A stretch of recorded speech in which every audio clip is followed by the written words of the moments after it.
gonna ask for, we're gonna get going. So, sorry, that was a little loud. But, okay, so the first item on the agenda is the minutes from June 2nd, 2026. Is there a motion? I'll move to approve, subject to modification. Is there a second? Okay, going through them. Page 1.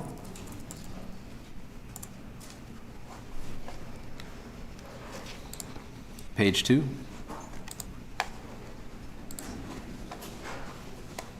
Page 3. And page 4. Hearing no modifications, all those in favor of approving the minutes say aye. Aye. Aye. There are no nays. The motion carries. I'm gonna abstain. Since I And one was at the abstention. meeting. Sorry, right. Yep. Sorry. Okay, 1 abstention, 4 ayes. The motion carries. Right. Okay. Right in time, Ellie. Next on the agenda would be Zoom right public in, comment. Rita. This would be a time for people to speak on any issue that they wish to. But if it's something that's going to be coming up later in the agenda, you do not have to, but you may wish to hold off on it. But is there anybody who wishes to make a public comment? Go ahead. Sure, yes, please. Short statement. Okay. Phyllis Etienne, Williston. I'm here tonight to reiterate the concerns that I raised last night at the listening session, that an August 11th vote with early voting starting on July 22nd is simply too rushed. The timeline leaves virtually no time for the architects and project committee to meaningfully consider a community input, develop a revised proposal, and give voters adequate time to review it. Furthermore, the current survey is limited, its distribution is narrow, and the design prioritizes features only of the existing plan rather than looking at alternative solutions. Voters are not just being asked to approve the dollar amount, they are being asked to approve a specific physical project. Before voting starts, residents have a right to see and understand exactly what the revised project looks like. I urge the select board to reject the August 11th election date and instead provide time needed for public review. Thank you. Thank you. Other public comments?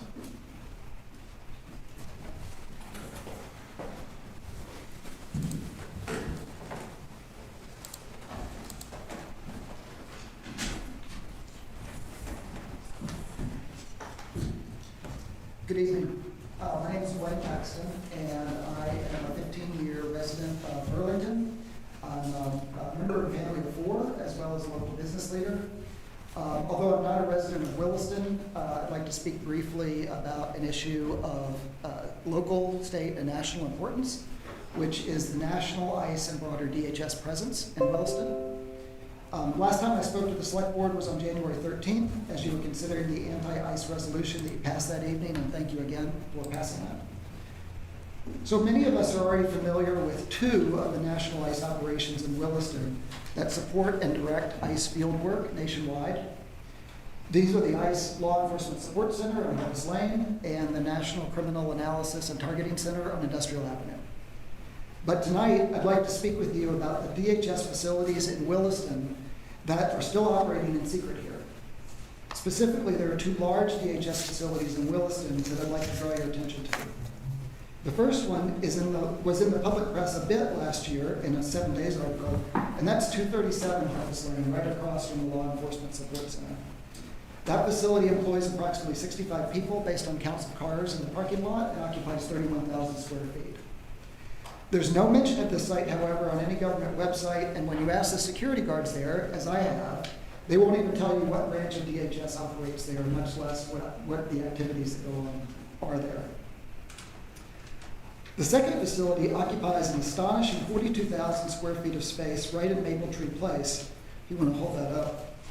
The facility is on the 2nd floor of 2 separate addresses, 18 Walnut Walkway and 166 Sycamore Street, as shown in the enlarged map on there. And just to orient the map, this is Maple Tree Place. I just labeled Best Buy and Majestic 10 for orientation purposes. But the yellow highlighted buildings are the ones that probably ICE, but definitely DHS occupies on the 2nd floor. So how do we know this? The federal government has active leases at both of these sites, and I visited both sites on May 11th of this year. At 18 Walnut Walkway, which is the space above the old Christmas tree shops, now above Boot Barn and some other shops, I was able to talk with a security guard who volunteered that the location is DHS, but he wouldn't say anything more. And at 166 Sycamore Street, the entrance of which is right next to Glamour Nails, as pictured in the photo here, the guard would only say that it's a federal building. However, the security service there was clearly identified as Federal Protective Services, which is a division of ICE. Also, regarding the Maple Tree Place locations, there are some clues about what might be happening here. There's an article from 2011 in the Burlington Free Press talking about ICE's National Bulk Cash Smuggling Center, and identified that is located in Williston. And then there's also a 7 Days article from 2009 referring to an ICE finance center, quote unquote, as being located in Maple Tree Place and employing 129 people. But those references are both over 15 years old, so we really don't know what's going on there today. So, of course, this is important because under the current federal administration, the DHS is obviously a corrupt organization, ignoring privacy and due process rights of citizens and non-citizens alike. Therefore, many of us believe that Vermonters deserve to know what activities are taking place operated by this corrupt agency. So my specific ask tonight is for the Select Board to submit a formal request to the leaders of the operations at 237 Harvest Lane and both of the Maple Tree Place addresses to come to an upcoming Williston Select Board meeting to describe their operations. And I also suggest that you put that briefing on the official Williston Select Board agenda for that day. Now, realistically, the DHS leaders of those locations will probably not show up. But if they choose not to show up, they will go on the record as specifically concealing their activities from the residents of Williston. So, in conclusion, my comments tonight are supported by the group Williston Equity and Democracy and many of the other Williston residents in attendance tonight. Also, since you've given me a few more minutes, which I appreciate, we will try to be respectful of your time. Maybe I would just ask the people who have come out and supported this just to stand up. Not that anybody can't come up and, of course, make a statement. Just if you're choosing not to speak, if you just stand, and then maybe residents of Williston just raise your hand. So, okay, great, thank you. Also, like I did when I spoke last time, sometime tomorrow I'll send you an email with further documentation and references to all the information that I discussed. And then finally, along these same lines, I want to inform the Select Board and the residents of Williston that Williston Equity and Democracy and I will be holding a strictly non-political community education session about ICE and the broader DHS presence in Williston. That will be in about 3 weeks. It's on July 8th, and it'll be at 7 p.m. in this room. So we invite you to join that July 8th event. I will talk for about 25 minutes, and then we'll have a lot of question and answer time.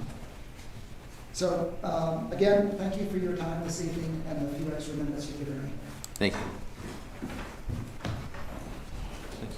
Any other people for public comment?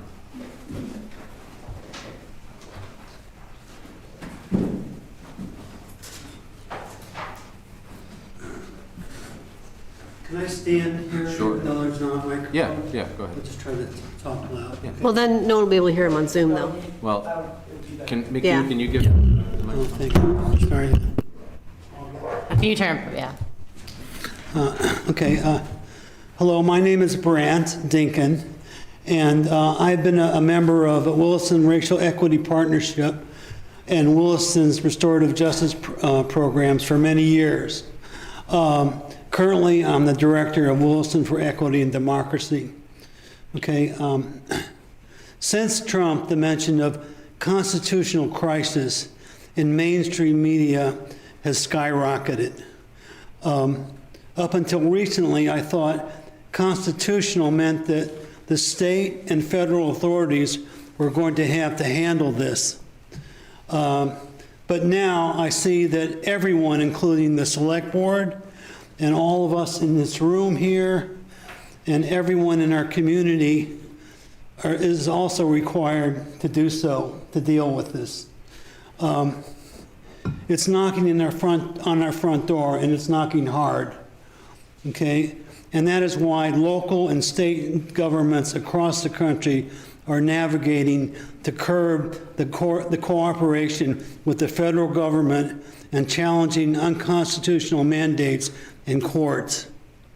Okay, this is unfamiliar territory that requires unprecedented ways, but we are moving forward, okay? For example, since mid-2026, Vermont's Attorney General, Charity Clark, has joined coalitions filing 49 lawsuits against the Trump administration, okay? Local resistance is critical. And this resistance is not radical. For example, Williston for Equity and Democracy is comprised of everyday citizens whose mission is to help alert Williston. So in Brian's request and his projects complement WEDS. Each one brings strength to the other. Support by the Select Board of these alerts will help provide the kind of action necessary to curb a dangerous overreach of the federal government. So in closing, when asked how she thinks about America's 250th anniversary, legal scholar Kimberly Crenshaw Williams quoted Thurman Marshall's thoughts and about celebrating America's bicentennial, but it certainly applies to now. When he thought about the rights we take for granted, when he thought about the legacy that we should be celebrating, it's not what happened in 1776. It's what happened in 1866. It's what happened at the end of the Civil War. It's the remaking of the Republic in a vision that fully celebrates the idea of citizenship that everyone has access to, not based on race, not based on previous conditions of servitude. So my way of celebrating America, she said, is to celebrate those who fought for the true America, to celebrate those judges and lawyers and other actors who made good on a promise that we could be better. Thank you. Thank you. Any other public comment? Yeah, I have. So my name is Bob Metz. I've been a resident here in Williston since 2008. I'm actually more inclined to speak to the public here than anybody else. I chair the Recreation and Parks Committee. I've done so for 10 years plus. We have meetings every month, 7 a.m. I've never once really seen any member of the public come and attend with any opinions related to any projects. So to have people come and now second guess decision-making that was done by a volunteer committee that was committed to trying to improve this community and to second guess everything is a little frustrating. So I guess what I'm trying to point out is there's ample opportunity for people to be proactively involved in making decisions rather than second guessing and pointing out things that you don't disagree, that you don't agree with. So I just want to put it out there that there are public meetings that take place on a monthly basis. We solicited feedback from the community. I served on the library committee, by the way, volunteered my time to do so, and didn't really have much public involvement. So this is really more about the public that's on, watching online and that's here today. You could have been involved in this. You chose not to. Your time is more precious. So be it. Maybe consider being part of the solution instead of coming afterwards and pointing out the issues that you take problem. You have a problem with. That's all I have to say. Thank you. Folks, and do try to keep it to 2 or 3 minutes. Yep. Okay. My name is Lori Deering, and I've been a resident of Williston since 2013. You're right, we could have gone to a lot of meetings. I voted for you folks. I voted for you to do the right thing. I shouldn't have to attend every meeting, and I should not be chastised, and I work. So 7 a.m. doesn't work. To say I should have been there at 7 a.m., well, don't call me out for it because I have a job. Same here. Yeah, good for you. I don't have that So, luxury. excuse me, public comment is to the select board, and there are no comments. What I after don't your want comment. is to have it be rated because I didn't have the time, because of work, family life, whatever, to not come to a meeting. I voted you in to do the right thing. And that's where my loyalty lay. I shouldn't have to second guess you. Thank you. And I certainly don't want to be called out as not proactive in public. Any other public comment? Eric, is there anybody online? No one online. Okay. So that would bring us to the next issue, which would be the recreation and parks update in the master plan. Yep. I can kick things off, Ted. Yeah, please Our do. consultant set up here. So this evening, the select board is going to receive an overview of a draft updated recreation and parks master plan from our consultant partner, CRO Planning. We have Caroline and Drew here, our consulting team this evening, members from our Recreation and Parks Committee, and members of our town staff as well. This has been a project to develop this master plan since late last year. The committee is recommending its adoption to the select board. This is an initial overview for the select board of the draft this evening. This is a guide for future facility and capital needs for our community park and recreation spaces. This does not commit the town to doing these improvements. It becomes a tool for developing future iterations of the town's capital plan. Updating the recreation impact fee is a follow-up task following the completion of this master plan adoption. This draft plan has utilized other planning studies from recent years, including the Recreation Center and Allen Brook Park scoping. So this evening, staff is seeking feedback from the select board on the draft plan. If there's any substantive changes sought, the Recreation and Parks Committee and the consultant team and town staff would be tasked to complete them, bring back an updated version for the board's consideration for adoption. So not suggesting any action tonight. This is an overview of the good work that's been done to start by your committee and staff and consultants, and have initial discussion on this work. So Okay. turn it over to the team. Thanks, Eric, and thank you all for having us tonight. We've prepared 25 slides for you. We hope to accomplish them within 30 minutes, or we will. And we have a time for questions at the end, but if there's anything burning, just let me know. So our plan is to give you a quick overview of the planning process and then dive into the Can't hear her. Oh, The microphone doesn't actually amplify it for Zoom It does a little bit. loudly. Okay.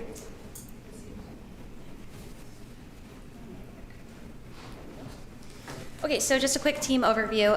Drew Pollock-Bruce is the founder of CRO Planning and Design, which was the lead consultant on this project. My name is Carolyn Lawrence. I was the project manager, and we had another beautiful Janine, the map queen, who did a lot of our landscape design as part of this. Tom Hand is the fancy pants landscape architect, as I like to call him, from Site Farm Studio. He's based in Stowe, but super familiar with the parks here in Williston. And then Austin Hochstetler is the whiz behind the rec impact fee and capital improvement planning work.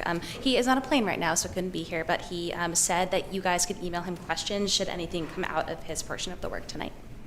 And also worth mentioning, just, Oh, you turned that off. sorry, I wanted to touch it for some reason. Black River Design was also on our team, just supporting the indoor recreation center, kind of caring for some of the other work that they've done, looking at the indoor recreation center as well. See, so Eric alluded a little bit to this, but why this plan? This plan was identified as a need from the Recreation and Parks Department, and the thing that we worked with, or the assessment that we did, focused mostly on identifying immediate needs across the existing community park system. So it's worth noting that we did not look at country parks at all as part of this plan. It's really focused on the 4 community parks within Williston, which is Allen Brook, Brennan, Rosendale, and Village Community Park, in addition to the recently acquired Glazer property, which is an imminently becoming community park, and the future site for the indoor recreation center. We also are going to look at long-term park visioning, which includes those 2 new parcels and some other improvements to the existing parks. And we want to fold the indoor recreation center feasibility study findings into this plan as well, and that was where Black River Designs came in. And then again, we worked with ZEC 8 Insights to do the recreation impact fee and capital improvement planning work as part of this plan too. Or to make recommendations to update it, And rather. really at that kind of long-term 10, 20-year vision, it kind of helps you think about capital needs and then what sort of rec impact fees and other funding sources you might need. So it doesn't commit you to doing any of those things, but helps you think about planning in the future for those things. Yes. we say suggestive, not prescriptive, I suppose. Anyway, so we worked with Todd and the Rec and Parks Committee to set a project goal, so I'm going to read it to you really quickly. The Recreation and Parks Master Plan will provide a roadmap to ensure equitable access to parks, recreation facilities, and programs throughout the community now and into the future. It will guide decisions on infrastructure improvements and capital investments in Williston's recreation and park system and serve as a guide for the next 10 years of the community's parks, recreation facilities, and programs. So this is like our guiding light statement throughout the 11th month process that we worked on this project with. I'm going to dive a little bit more into our scope task, but this is our quick overview. So we did the recreation and parks assessment, pretty robust community engagement process, the rec impact fee work, and then finally the recommendations for the rec and park system for community parks. And just want to mention, we do have Todd and Taylor both in the room with the Parks and Recreation Department, and we do tend to focus a lot on capital things and parks, but there's also a lot of recreation programs, particularly that Taylor helps with, so that's summer camps, that's after schools, extracurricular activities for youth, as well as adults and seniors. So it included some recommendations around the programming, and that's not capital as well. Sweet. So just a quick recap of the assessment that we did. We inventoried those 4 community parks and some of the existing conditions that were present in them. So this included a desktop analysis as well as field visits. And we looked at the facilities amenities, so your courts, your fields, your playgrounds. We looked at the distribution of the parks throughout the town as well as the connectivity between them. Primarily focused on bicycle and pedestrian infrastructure. And we also conducted a peer community analysis and compared the existing quantities of recreation amenities within this town to the benchmarks from the National Recreation and Parks Association to kind of figure out how does Williston compare nationally and to some similar communities. And the ones that we looked at for that analysis were Essex Town, not Junction, Milton, and Colchester and Shelburne. And then this inventory and existing conditions analysis, we had a fancy survey form that we used internally with ourselves and some of the landscape folks on the team. But we graphically represented them in these park report cards, which we thought would be a cute school-based one-stop shop to kind of figure out what is going on in each of the parks. So you'll see the iconography at the top that gives you an idea of what amenities are currently in the park, and these are some more fancy park analysis terms here to give you an idea of how safe do people feel, is it clean, are the buildings falling apart. So you can see Village ranked pretty highly here with 4 out of 5s across the board. Well done. It's that time of year, I suppose, as well to look at report cards. Congrats to everybody whose kids are out of school now.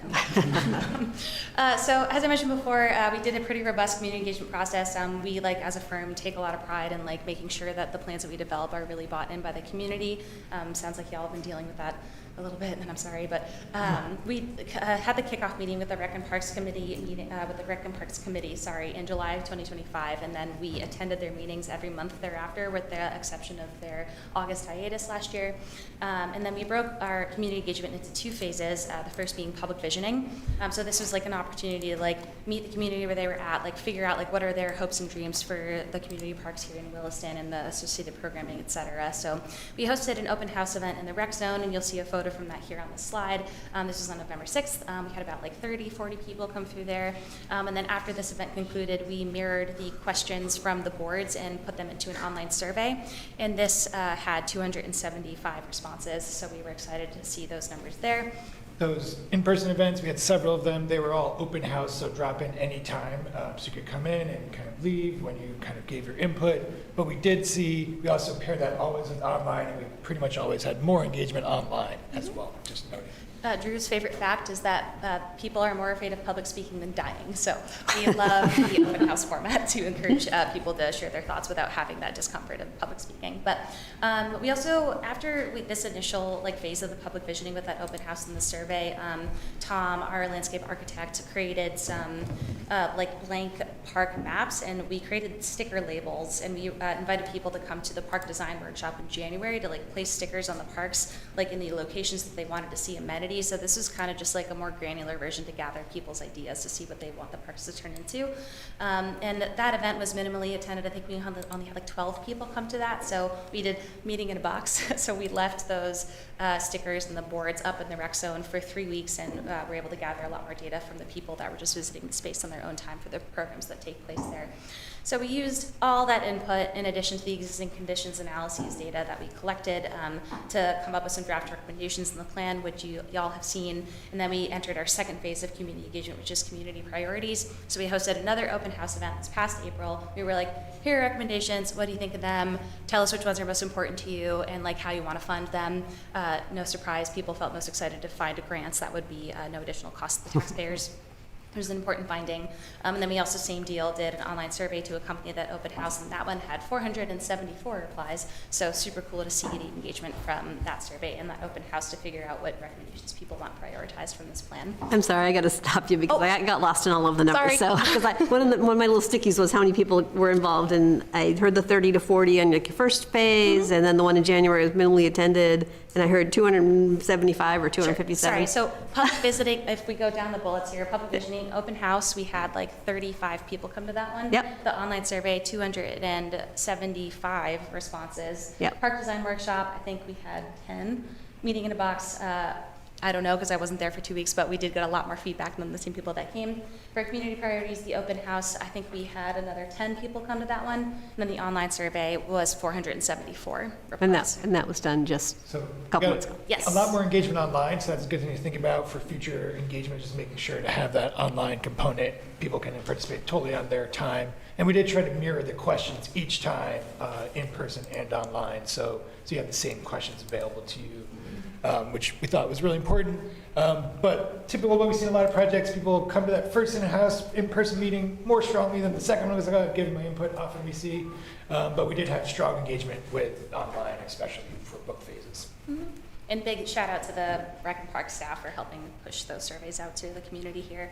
And then finally, just like another touch point that we have with the community was one-off meetings with staff. Like we met with Eric for a thing, and then we met with some of your planning people just to make sure that this plan was going to align with your previous planning efforts.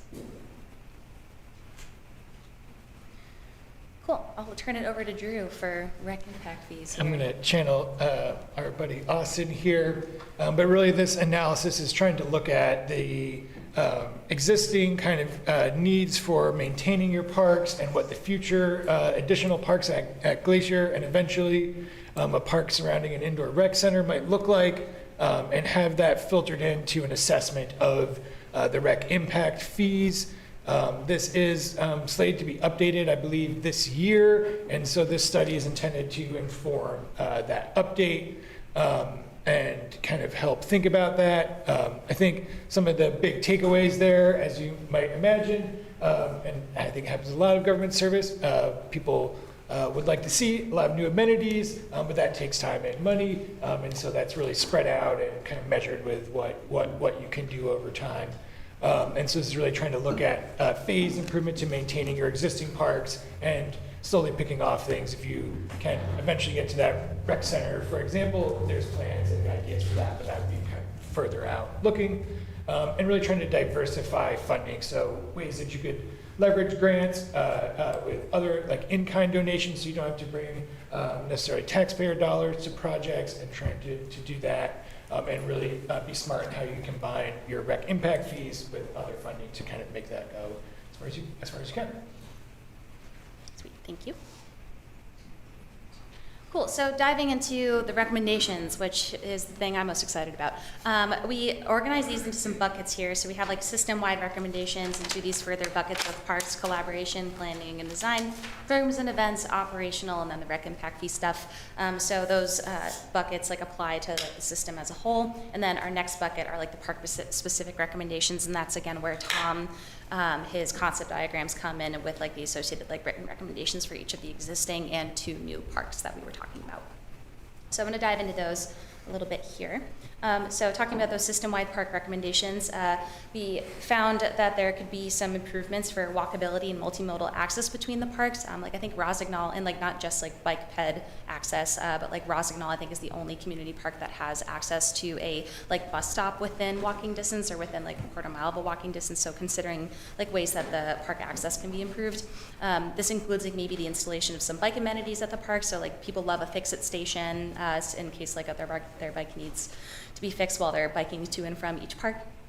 We also talked about like invasive species and native plantings and turf management across the parks to maintain some like natural resource health. And then something that we came up with or saw during our analysis is that there are no community parks currently south of I-89, which we understand because there's not a development focus there, but like if we're trying to improve access, it's important to consider offering the folks that live down there access to a community park. Talking about development, a community pocket park within the growth center could be really beneficial to improve access to parks, especially since the housing continues to grow in that area and in the Taft Corners district. And then this one we actually found in the town plan and wanted to include it here, but establishing a linear park in the former Cirque Highway right-of-way, which is kind of close to Allenbrook Park, and you'll notice that recommendation specifically in that diagram.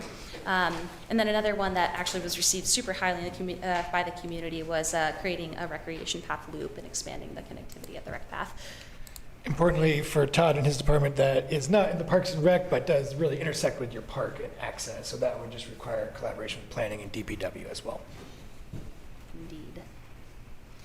Collaboration. Good. That's a great segue. So the Rec and Parks Committee, or Rec and Parks staff is already doing a great job of collaborating with local businesses to fill facility gaps, but we think this is something that should continue and wanted to call out in the plan. So working with the Edge for access to pool for swim lessons and stuff like that to make sure that you're meeting the needs and wants of the community for recreation activities. Working with local businesses also presents some sponsorship opportunities for your events and maybe some programs to help offset the cost.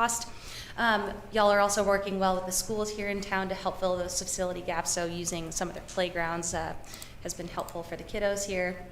And working with other town departments, as Drew just said, to pursue that recreation path loop and expansion. And then the Conservation Commission is who oversees the country parks, so we thought there could be a great opportunity to collaborate more with those folks to maybe figure out a way to connect more country parks to the community parks for like a holistic recreation experience. And then also private property owners. So if y'all like do want to pursue creating new parks south of 89, for example, like finding a farmer who wants to sell you some land or some other way to build those parks. And there is the opportunity too, because there are several country parks south of 89. So you could use part of that to make it a little bit more developed, add a playground or just something like that. Because you don't need a ton of new recreation down there, but just a little bit more developed recreation than is a country park perhaps. Sweet. So sometimes I laugh about this because I'm like, well, we're making a plan, but then our plan is to make more plans. So that's what this is about, but critically important. So we thought that it would be cool to have a document that has park design standards, so to have like consistency between like what benches you're pursuing, like what playground equipment you want to use and what it looks like. So having some consistency for the user experience across the board there.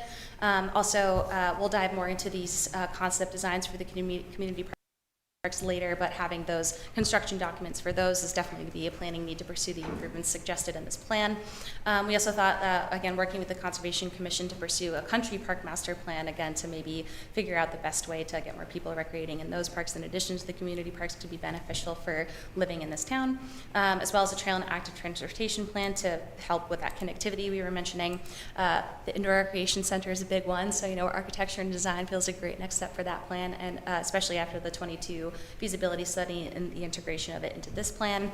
And then this is something we met with some other town staff about, but there was a conversation about pursuing a fiscal and economic impact analysis about what could it look like if the town were to pursue additional management of the activities that the Catamount Outdoor Family Center is doing and all the activities at the Catamount Community Forest.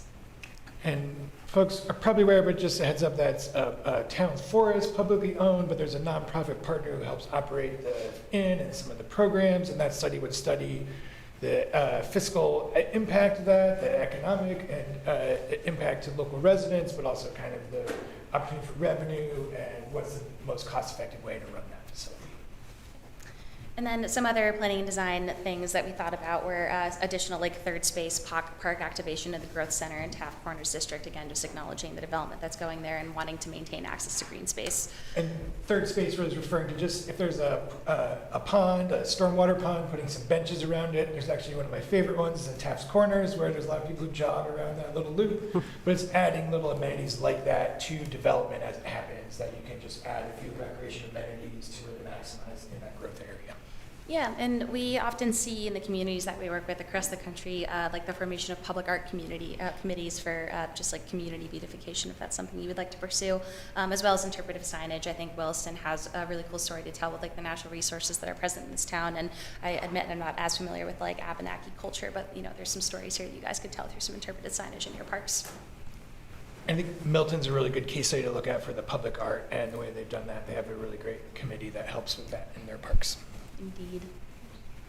Cool. Diving into programs and events, we did a big old analysis of like 6 years of data from the software that y'all use to run your programs. And these are the recommendations we came up with out of that. So maintaining the Recreation Program Scholarship Fund is a big one to ensure access remains equitable for these people to participate.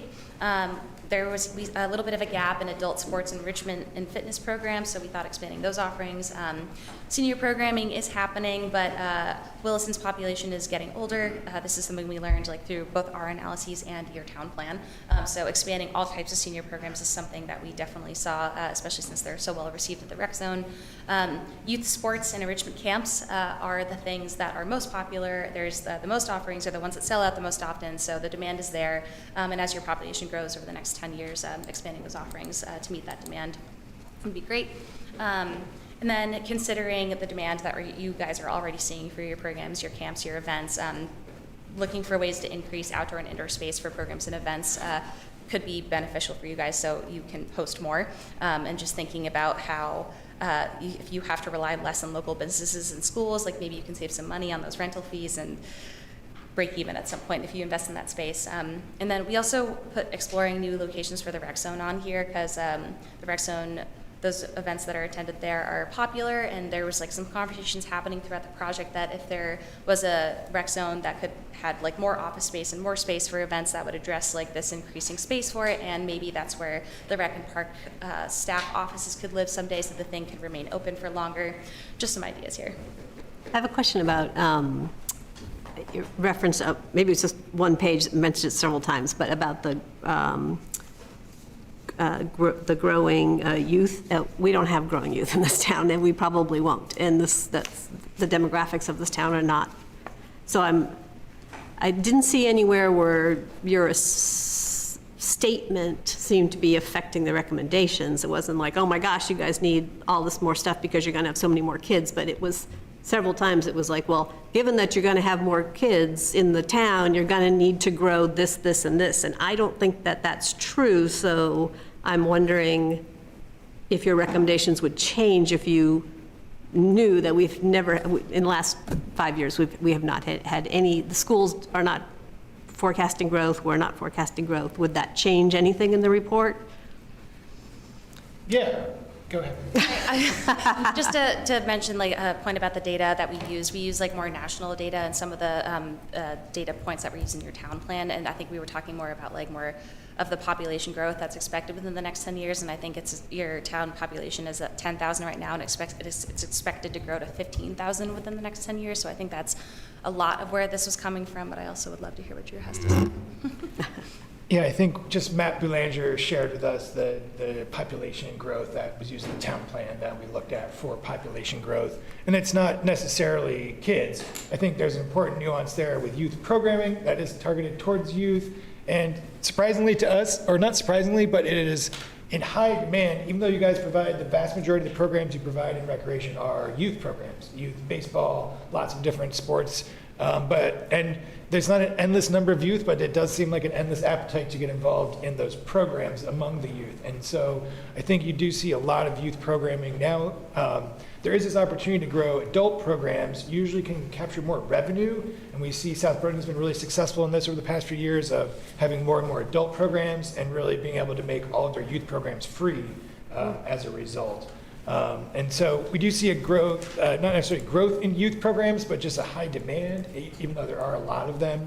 And I think there isn't a huge need. We did include, it looks like the back of a cereal box. We call it the facilities facts, but it kind of compares your existing number of parks and playgrounds, ball fields, pickleball courts, all those sorts of things to national standards, and none of them are markedly below national standards, and they wouldn't be with that new population growth either. So we kind of compare those two things.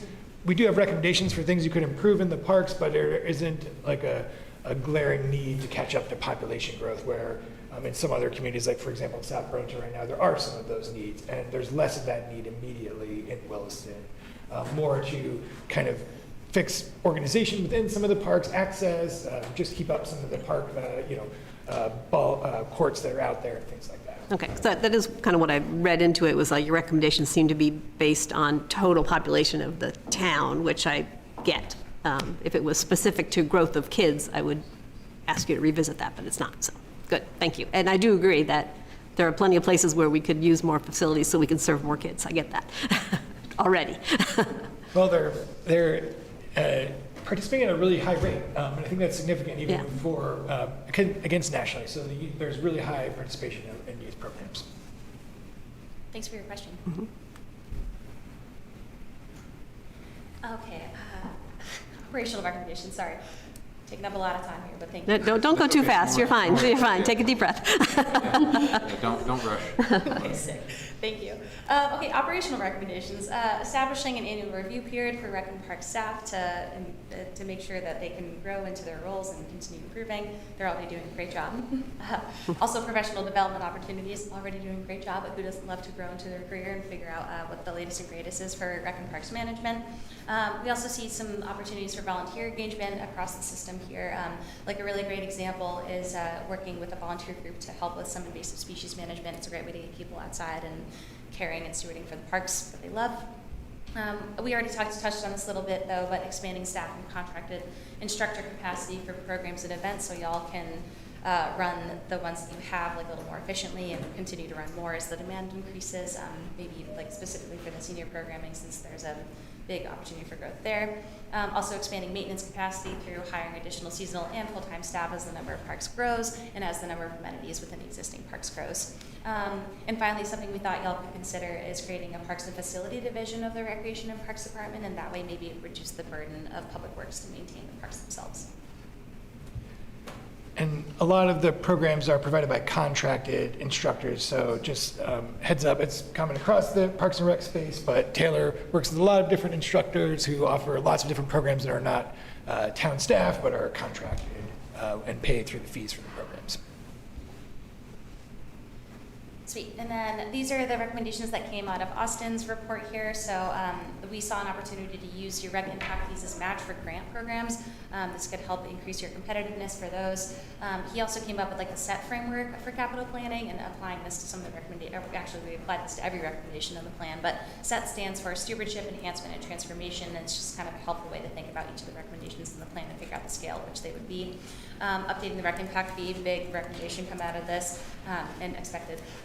There's a recommendation to review spending policies, foster more local partnerships, consider impact fee supported bonding, establish dedicated rolling funds like a program fund or facility rental fund. That was actually an idea that Todd had. And then diversify external funding streams as well. So those are high-level review of the recommendations for the plan, but something we also thought it would be worth to walk through is the recommendation phasing plan that we came up here. So you'll see we've got some numbered phases here with some sub-phases that are lettered. So the numbered phases indicate sequencing for like town-wide recommendations. So like you'll want to maybe accomplish like all the phase A at Brennan, phase A Allenbrook, phase A Glazer as part of phase 1. And then et cetera, for phase 2 and phase 3 here. There are certain dependencies throughout this phasing plan, and this is a spreadsheet that we need to graphically design into the plan still, so y'all will have that soon. But the dependencies basically mean that like certain phases can't be implemented until others have it complete. So an example is like we don't want to remove the existing athletic fields at Village Community Park until the new ones at Allenbrook are built, because we don't want to remove the facilities that are already in Habitat. And so just noting there that there are phases A, B, and C for each park, but then the numbered phases are how you'd approach the different parks. So you'd start with Brennan, Allenbrook, and Glazer, and then you would move to Village and Rossignol's phase A after that. So just showing that sequence. And these are all grounded in the community priority, like public engagement phase that we talked about before. So we figured out like, oh, the community feels like super stoked about, a new field at Allenbrook. So we'll make that happen, but like, maybe they don't care as much about a natural playground to somewhere else. That and financial realities and those dependencies. So all of those things kind of factoring into phasing. So some low-hanging fruit that relatively high priority, but if everybody wants the most expensive thing tomorrow, that's not necessarily what can happen tomorrow. Yeah. So Tom, again, Site Farm Studio, landscape architect on this project, he worked super hard and did a ton of iterations of these concept diagrams, but I think they're dope. Sorry. And so we have the map here, and in the plan there's a legend, a little more detailed legend that speaks to the numbers across the diagram here, but we did a graphic representation in the plan itself to talk about the recommendations for each park. I think for the sake of time, I don't necessarily want to read through every single written recommendation for these concept plans, but this is Alan Brook's plan. You'll see that we're suggesting like a little walking loop in the field over here, given the wetland considerations that made the former planning project plan as moot due to cost constraints. And then we have the addition of some more field spaces here, maybe some rec path reroutes to make it a little bit more easier to flow through the park. And then this is that linear park in the old Stirk Highway right-of-way that we talked about earlier in the plan. This is Brennan. So we understand that parking can be a bit of an issue at peak times. So we have like your OG parking lot here, but we thought it could be nice to expand your parking opportunities here, and it builds some trails through the like fun little wooded area to get to the main park itself. There's some like field improvements happening, and we also thought long term it could be worth exploring improving or renovating the town-owned barn that's on the property, and maybe that could become a future community space. Kind of along with that recommendation of additional indoor rec space. Yeah, exactly. This is Rosignol. Not a ton of changes here, but the thought is that eventually we can turn the one baseball field here into 2 smaller t-ball fields once we build some additional baseball fields in future parks like the indoor rec center. There's also the formalization of like a new paved parking area down here, making the stairwell a little bit more accessible and safe, and general improvements there to improve the user experience here. And this is like, I thought was super cute. People love the sledding hill right here, so that ain't going away. And I do also just want to note our colleague Tom worked on these a lot, but worked really closely with Todd as well on all of the parks. Todd had some really great ideas for really each park, and I think part of his, I don't know, Todd, about your legacy, I guess is somehow you describe it often, but this is really trying to capture a lot of Todd's thoughts on the park improvements as well. The benefits of mowing the grass, getting the wastes out there, seeing how people use the parks and a lot more in the parks. This is Village, the crown jewel of Williston's parks, if I may be so blunt.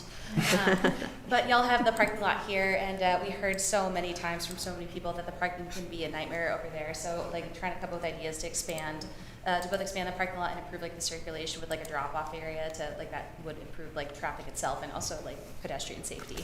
So that's a big recommendation that's coming out of this. Quick note here, this is the school-owned portion of Village, so we can't like do a ton with that there, but wanted to flag it out that it is used for recreation and park programming space like baseball and softball and t-ball. Can I, I'm going to just stop you because that's one thing I just thought flagging. That is all school property. Our village park is on the school property. I think that really ought to be acknowledged somewhere. I just read that it's like, the school has 2 baseball fields. Like, well, technically the school has all those fields. So the town maintains them, but they belong to the school, and in fact, that's kind of something we probably should figure out at some point if we're going to continue to enhance that park. So it'd be nice to have that acknowledged in some way in the plan.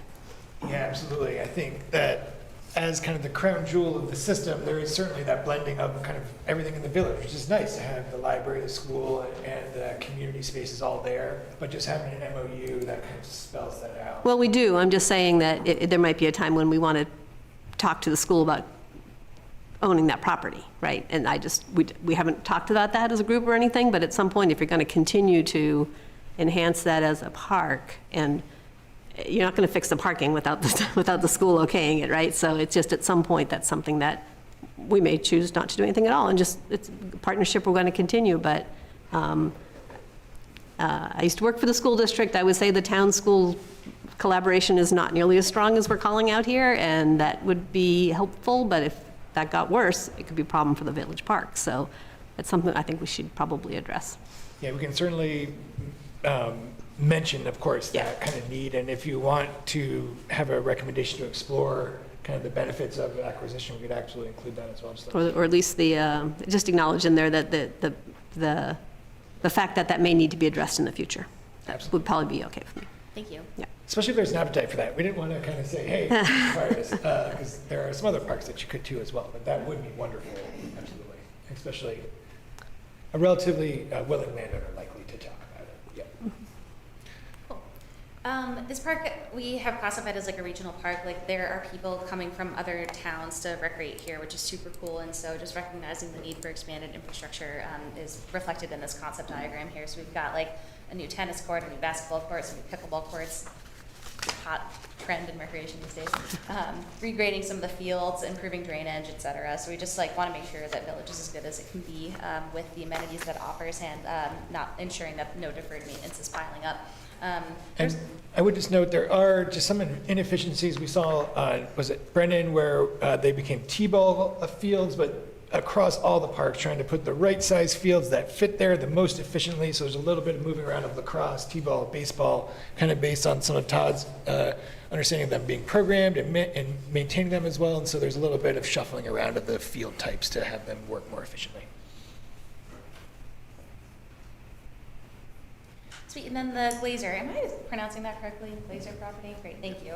I'm like super excited for you guys about this. It's awesome that you were able to acquire this parcel and are prioritizing keeping green space for the community to enjoy. So we heard a lot of feedback about this parcel as well, and people feel really strongly about maintaining like the natural vibe of it. So not a ton of development recommendations here. Definitely some like mown walking trails, maybe like an overlook pavilion, and there's also an idea to move the community gardens from Brennan to this area to maintain that, or to like kind of fit into that natural like vibe. And I'd say similar to Wheeler Park in South Burlington, kind of the feel of that. yeah, and I thought this was a nice idea too, but like we also heard from a bunch of people that like having a crosswalk from this to like the berry farm across the street could be like a cute, like maybe lower hanging fruit amenity there. Okay, this is ambitious but also exciting. And it's the Indoor Recreation Center property. So we know that the town is still in process of trying to find a location for the Indoor Recreation Center building. This is the diagram that we took from the Black River Design scoping study of the building itself. And then per the request of the Rec and Park Staff and Committee, we came up with this whole giant plan for an associated community park outside of it. So again, we use the community engagement feedback, some of the data that we collected during our analyses to come up with the amenities that you see here. So tons of parking, storage facility for Rec and Parks maintenance, equipment. We've got pickleball courts, we've got tennis courts, we got basketball, we got soccer, we got lacrosse, we got baseball, like dream park really. So this would be another regional destination or regional park that would be a destination for other communities. We've got like a destination playground here that would cater to a variety of ages, splash pad. Hopefully the building itself will have a pool. I would say that is the thing we heard most from the community is a pool. As every Vermont community says. Indeed. But yeah, this one is definitely gonna, you're gonna see like these recommendations are all gonna show up in phase 3 of the plan, recognizing the costs associated to develop this much infrastructure. But I think just importantly with this one too, the site is not known at all. So this is really just kind of an exploratory capital planning kind of thinking of if you wanted to build this, kind of what would that look like around the rec center. As you find out a location, you'll have a lot more information on what's going to fit there, but this will kind of help you do a little bit of a la carte thinking once you do get to that point. And another thought that we had, and Todd was thinking about this, was having a place that could really host tournaments and bring people into the community for events, and that's what this sort of facility would do from a regional perspective as well. we love revenue generation. What's the total acreage on this one? What would it? We used 25 acres 25. as a template for this. And one other thing, I just really like splash pads, so I want to mention that because pools are often in high demand. Splash pads will get you access to water, kids cooled off. They are much less expensive to run and can run for much longer of the year. So it could be a lower hanging fruit. Pools are often really challenging, but if you're looking at something that's similar, splash pad can be pretty effective. And we were thinking about that outside the rec center here as well. Sweet. So recognizing this document is 150 pages and we threw a lot of information at you tonight, we do have the implementation matrix, which is a living spreadsheet tool that will help move these recommendations forward. Recognizing that town priorities evolve, opinions change, especially in a time frame as much as 10 to 20 years. This is intended to be adaptable and a living, breathing thing that like current and future rec and park staff can use to make sure projects are staying on track, or can be like moved around on the priority list depending on how the community wants to pursue the projects here. It also includes things like funding sources, so like grants that we are aware of and other stuff like that, and detailed phasing plans that we talked about before. It has like potential partners, those additional planning needs, time frame, estimated cost for all the tasks. So big old fancy spreadsheet. Something I do want to acknowledge is that it is, there was like a snafu in the design of the plan itself, so we're gonna, again, edit this plan to make sure it's legible and have it be a separate spreadsheet as well. Yep. The idea is you can open it in Excel, but we want it to at least be readable in the plan document as well. And I think the version that you saw was not terribly legible. So sorry about that. But thank you for letting me talk to you for several minutes. And thank you for asking questions throughout. But do you have other questions right now for this plan? I count to 5 before I ask my next question. Well, I want to thank you. This plan is dope, for sure. It's very useful. It'll be a very useful tool for us as a community to think about our parks and what we want to do in the future. I have 2 questions. The first one deals with the community garden. Where it is right now at Brennan Park seems pretty successful. I know in 2025 this year, there's just one, I think, bed that wasn't rented out. Or rented it today. Oh, rented it today. So it's full occupancy. That's terrific. There's stragglers out there. Right. So that's wonderful to hear. By moving it to Glazer, though, my one concern would be the decrease in accessibility as far as being able to walk to it. So I would consider maybe putting it in the Allenbrook design. That way you can draw in people who live in townhomes right next door to that area, and they can walk to their community garden.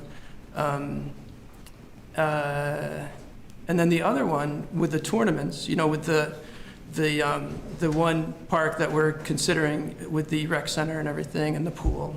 I spent a lot of time at the tree farm in Essex, and it's a disaster. Like parking there and the potholes and everything, and I feel like it's a golden opportunity for Williston to have something similar to that. We're right off the interstate, and we can really create something that could draw in people from all of New England to compete in these tournaments.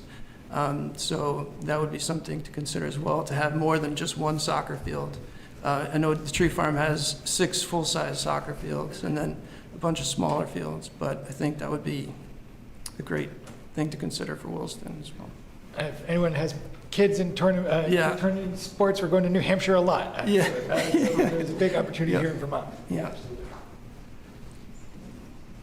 Yeah. Thank you for all the work that's been put into this. I think that this is a great overall plan as we think about what these parks should look like in the future. I'm just curious, in the outreach phase of this, was there any targeted outreach to like the Finney Crossing, Cottonwood, apartment buildings area in general? Because though we may not be growing in population of younger kids, we definitely are growing in population of folks in their 20s and 30s who are all in small 1-bedroom apartments who would love recreational opportunities. So I'm just wondering if there was targeted outreach to that growing demographic in town. Yeah, Todd and Taylor did a great job with that outreach. So I believe that they push it through their newsletter, Front Porch Forum, social media. What channels am I missing here? It's on our website, Facebook, Instagram, monthly rec newsletter, school newsletter, Front Porch Forum, and our email list of everybody who's taken some type of program or done something with the department. We also blasted it all out there as well. Right. Great. In the future, I'd maybe recommend trying to target those specific, like the Finney Crossing ownership or the Cottonwood Crossing ownership, because a lot of those folks are kind of new to town. They're not really ingrained in our existing Parks and Rec environment or school environment yet. And so I think if there's an opportunity there to catch them in maybe like other channels. Yeah, we are planners, so we do recommend other plans, but there will be some continued kind of things you might do at some of the parks, and that would be a great opportunity. We could have maybe put some flyers up, some physical flyers up at their kind of little community room, postings and things like that. So that would be a great strategy to take into the next effort, absolutely. And mine's a related concern, I guess. I have no data, but I sense that the pro-pool people were heavily involved in getting their online surveys in. So I suspect that the general population would not have quite a pro-swimming pool if you were able somehow magically to survey 10,000 people. And that was sort of my question is, do you have any, have you seen in your expertise or read about or anything in your professionally, like any better way to get a sense of those kinds of things than just to put a survey up online and see who answers? Yeah, absolutely. We do lots of different types of public engagement. Depending on kind of what the topic is and what we're looking at, we might do different types of surveys. In this case, we did what's called an open web survey or convenience sample. We're really trying to get it out there to as many people as we possibly can. That's going to have a bias towards folks who recreate, who are part of the programs, who care about those topics. And so we know it's not a vote. And so we're trying to have multiple ways to collect input, but also know that the loudest voice in the room isn't necessarily carrying the day because there may be other voices who aren't in the room. And so that's why we're working with the Parks and Rec committee to kind of understand who the other users are that we might not have heard from or might not be thinking about, working with other town staff, both in Parks and Rec, but also planning, and Eric, other people, just trying to make sure we're hearing trying to think of all of those. So we didn't take any of the community engagement as kind of a vote like you might. I would say we often see statistically valid surveys happening when it's really targeted around one or two ballot questions, things like that. You might use a more restricted sample or a representative sample. It's that way. People who really want to take it can't necessarily take it. It's only given to folks who are invited, and it's invited to a restricted sample. We find that's not as good for this public visioning because then the person who runs softball is not the one who's invited and really needs to provide their input, and we want to make sure that anyone who wants to can. And so in this case, we really use that public visioning open web survey. I think if you were looking at going towards, like we are, looking at purchasing this pool in 5 years, we saw that Winooski, they went after that pool bond vote and they asked like a survey of 2 questions about that pool bond vote. And so I think when you get closer to some of those things, sometimes that can be helpful. I would also share pools are on the top of every single survey we've ever done in Vermont. So that's not uncommon. Maine somehow built a bunch of pools in the 60s that still exist. They're really fortunate. We are not in that boat in Vermont, just have very few, and lots of towns look to how they can do it. My personal feeling, although it's hard to do, is collaborate regionally. We see that out west because there's a lot more regional recreation districts, and they're able to deliver pools when they combine a couple of towns. Harder to do here in Vermont, but sometimes that can be a strategy.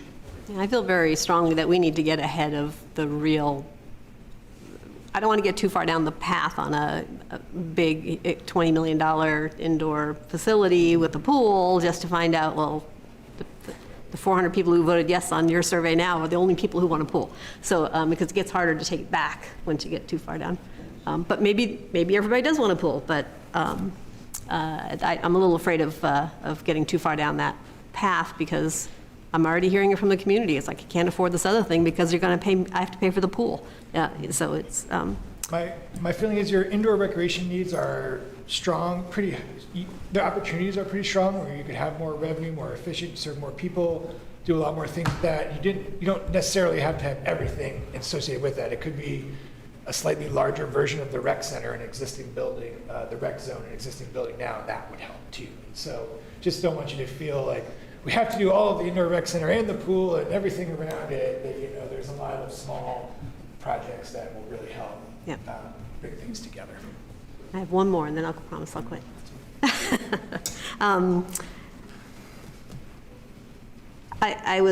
This was great. I love data. It was great. It was a great report. And I'm very impressed with how you could do that all off the top of your head, young lady. I lost your name already, I'm sorry, but you did a great job presenting it. But the stewardship enhancement transformation thing, and clearly stewardship is super important, and we have to maintain what we have. I hear that from people too. Don't add stuff until you can make sure you can afford to maintain what you have. Then the enhancement and transformation, I always kind of like in my head, I was like, well, then we'd go to enhancement, and then we finally go to transformation. But I think probably the biggest gap we have right now is that we have no parks in Taft's Corner. And that is transformation, not enhancement. And so personally, I'd like to see some of those gaps be taken care of before we add more to what's already a pretty beautiful park. But like, I don't think that really fit into your phasing super well. So do you have any ideas on how, or the rec committee is going to perhaps work some of those things into that phasing plan? Yeah, I think the stewardship part of that Taft's Corners piece is trying to look for more of those third space activations, either as things are developed or even our existing kind of green spaces that could have more recreation. It could even just be a bench along a sidewalk or widening a sidewalk to be more of a rec path, more of a greenway. And I think that's one way to create kind of the low-hanging fruit or kind of stewardship of those existing spaces. But I would say, I'm just thinking more like, when you look at your little path with the map that had the little circles, there's nothing in Taft's Corners. We should at least have opportunity to play basketball or tennis or have a playground. I mean, there should be something in Taft's Corners. That seems like one of my highest priorities after taking care of what we have. Absolutely, and we are recommending a new park in Taft's Corners. Right. It's just a little bit more opportunistic on when that is available, but we would place it as a high priority. There are a few kind of just maintenance sort of things you just would keep going, but that would certainly be one of the things you might do in that. I think our phase 1 was 0 to 3 years, or maybe 0 to 5, 0 to 3, thank you. So I would put that in that phase 1 if it's possible, because it is a high priority and will become more of a high priority as time goes on and that area becomes more dense, because that's where more folks will move in the future. So would that be sort of expanding those phasing things that you did? Because the phasing was really just about our 4 parks, right? The implementation matrix, which was admittedly not the most legible thing in the version of the plan we received, does have columns in it that's like estimated timing and like community priority. And so we do have like short-term, medium, long-term in the implementation matrix. It's just not in the phasing plan itself, and there's a reason why we can't integrate the two. So. And really, that one phasing plan is looking at capital improvements at existing parks, and then the implementation matrix has those and everything that's kind of like new parks and programs and everything else. And so we just wanted to think about, from a kind of capital standpoint, it made sense to look at your existing parks and kind of that Okay, yeah. Thank you. My question is more for the committee. Now that, we have a master plan in place, what are you all looking at, Todd, in terms of like next steps and timeline, and what are you hoping for from the community and from the select board once this is implemented and moving it forward? Trying to put you on the spot. You're like, I wasn't planning to speak.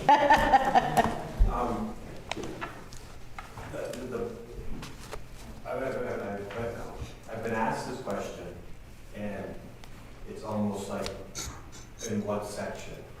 So if you were talking, the existing parks that we have now, what should we be doing? First is improving Brennan because of the parking issue. There's 3 baseball fields there that baseball isn't needed, but having 3 fields and that's basically it. Whereas Rosenau has basketball, tennis, pickleball, and all of Mountain View is growing up with different developments and whatever else. So Brennan Park should look very similar to Rosenau Park. We call them all community parks, but Rosenau and Brennan are kind of neighborhood. But Brennan Woods has their own facilities, like a lot of small other neighborhoods do. But that strip of Mountain View Drive doesn't have that. So that's where I go park-wise. When you're talking staffing, years, about 8 years or so, I came to the select board and said, I'm one person, I've done all I can do. We need to grow to be able to do more. We've had Alex and now Taylor, and they've a lot more programming. It's helped me to focus on parks, whereas I wasn't before. So growing, continuing to grow our staffing, where we could specialize when we talk about these young adults looking for sports programs, stuff like that. We have a company called Game On, who's doing a lot of that, using our facilities, renting our facilities, but to bring on another staff person who could focus on maybe the sports aspect of youth and adults and even seniors would be a good thing. If you're talking about finances, the rollover program, program fund, which is people who are paying for programs, so that money stays. They've already paid that money and it stays. And also the field rentals, having that money roll over. We've got 2 projects, Roosevelt baseball field, we're looking to revamp that, and also the Williston Central School field. And the only money I have is the rental money. I don't get any money from the school. We've got Roosevelt, for that baseball, we are splitting the costs with the Little League, which is great. But to have that, right now there's about $6,000. If that was to roll over, that would take care of improving that field. And that is not taxpayer dollars. And as I showed the select board during our budget talks, that our revenue covers everything in our department other than our salaries. The park maintenance, not the field rentals and court rentals and stuff like that, just the park maintenance and the Independence Day celebration. So out of $500,000-$600,000 in the budget, we're covering half of that. So that rollover would help us to be more self-sustaining and be able to do projects without having to build them up. And then also, reading through this, the capital improvement plan that we currently have, I see ways that I can make it better. And I've done little things, pavilion here, pavilion there, but now we're ready to move to the bigger things. Glacier, property, hopefully a rec center, fields, and so on and so forth. And those bigger things need to be phased in. We're not looking at building a rec center and all that great stuff around that field. If we had 25 acres, it needs to be phased in the time. And the park stuff that we can rent out, if we roll that over, helps to put money back into other phases and increasing those. And when you talk about funding, you have that money, you have grants, you have the capital, you have the rec impact fee, and you haven't touched any taxpayer dollars. And we can build things that the community wants. And so everybody understands too, this is a great plan. I love it, I'm impressed by it. But everything in here is top level dreaming.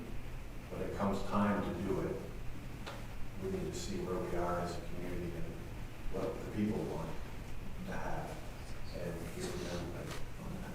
From the rec center to parklands and that kind of thing. So that's my short answer. But there's a lot of different components in this one plan that, I don't know which one to do first. And actually, I think that our last committee meeting, I was asked this question, and I answered it the same way. But it would be sitting down with the committee.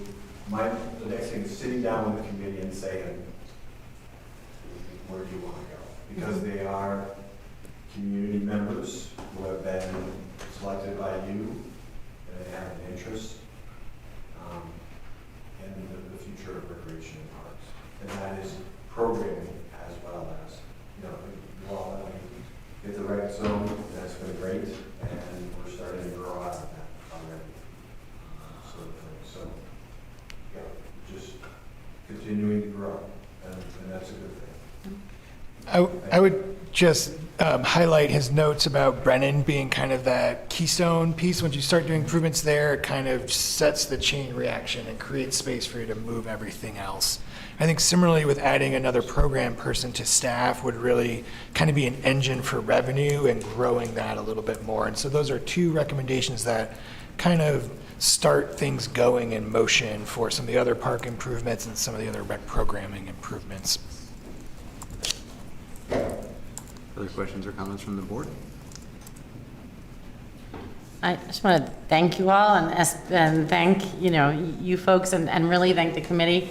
You know, as with all of our committees and commissions, it's all volunteers and you guys put in a lot of hours and a lot of time to this. And going to all these input sessions and doing all of this and Todd, so thank you all. This is, I mean, we've done a few different, you know, studies over the years, but it's a lot of work on your part too, and your volunteers, and that's really impressive. Incredibly engaged at 7 a.m. every time. And the other one, if I can, the other one thing is I wanted a plan that we were going to put on the shelf. So this is the plan. I already have it. I'll be carrying it around. And we'll be living from it and learning and growing and that kind of stuff. But it wasn't, we weren't going to do it, waste the money and put it on the shelf and say that it was done. And that's the first thing that I said to these guys, that's the kind of plan, that's what they gave us. They gave us a plan that we can work from, work out from, and continue to grow. We plan to have a standing item on our agenda. Yes, that's right. Right, for a monthly, like, how's town plan going, how are we working on that master plan? Mm-hmm. This is Great. Danielle with our committee, and Carolyn with our committee, and Bob with our committee. There's Tim back there with our committee. So. Great. And the first thing on Eric's desk is to get the impact fee updated, right? Yep. Okay. We should say that. That's Yeah. the very first thing. This leads to the impact fee Right. study, which is sunsetted, which we needed to write a new one, but instead of just writing the new one, we wanted to know what direction we should be going in to write a new one. So that's the next, that is the next step. Yes. Thank you. I forgot that. So I didn't. I'm so excited about the other. Yeah. Town manager, right? Yeah, that's definitely. Yeah. So the board's provided feedback to the team here. Sounds like there's just some cleanup edits, a couple things to make. Any final pieces there? Because then what I would do is get that final version back to you once that is set for adoption consideration. It's silly, but it says somewhere in the first few pages that the Outdoor Family Center manages the forest, and they don't. They manage the trails. So if you could get that correct, that would be great. Yeah, absolutely. It's right in page 3 or something. It's right off the bat. We can make that and a couple of the other updates around youth and, track on all of those. Great, thank you. All right. Okay, thank you. Thank you so much for your Thank you. Thank you all.